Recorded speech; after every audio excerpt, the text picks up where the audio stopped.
Parliament was cut short today when members of the opposition staged yet another walkout following a disagreement between opposition leader Clair Leacock and Deputy Prime Minister Girlyn Miguel. The disagreement came during the congratulatory remarks. Kristin John-Deane was in Parliament and has more on what transpired in this report. Clair say you're useless.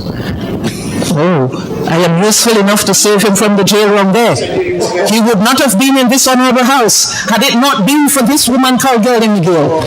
During her congratulatory remarks for those who excelled academically for the year, Deputy Prime Minister Girlyn Miguel made reference to comments made against her outside Parliament.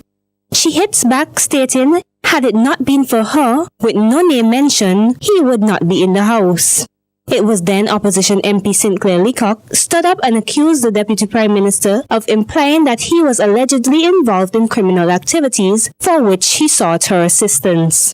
Leacock denies that he was ever involved in any criminal activities. I have never in my life been involved in any criminal activity and have to seek refuge of anyone in this house. And I take very, very strong exception to it. And I do not believe anyone should be the coward I say be acting under the privilege of this house to cast the nation with such portion.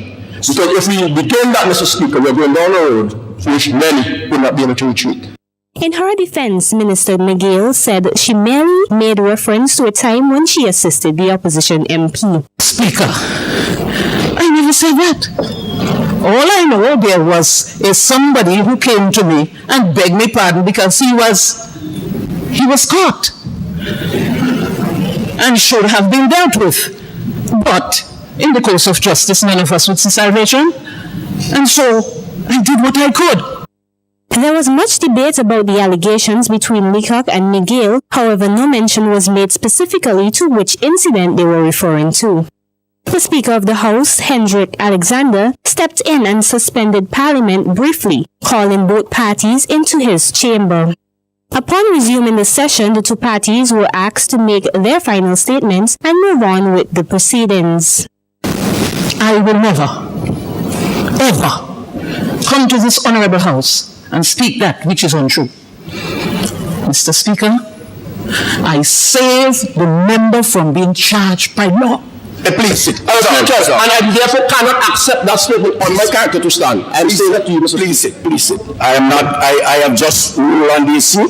I've ruled on the issue, and I say let us move on because the thing is, it's your words against her words, and I cannot make a rule in it.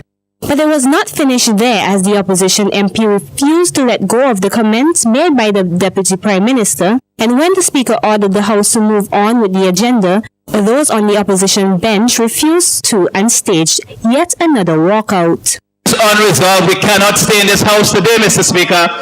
That is a serious matter. Sergeant Other members on the opposite side of the house, Mr. Speaker, are giggling I'm going to ask when this matter is being discussed. I saw them there laughing on the other side of the house. If the honourable member for the Northern Grenadines does not sit, I'm asking you please to escort him out of here. Well, you don't have to escort me, Mr. Speaker. I'm leaving, and the other members of this house are going to leave too. Well, fine. The next House of Assembly is stated for November 27, 2012, when the budget estimates will be laid for the next financial year. Kristin John-Deane reporting for svgTV News.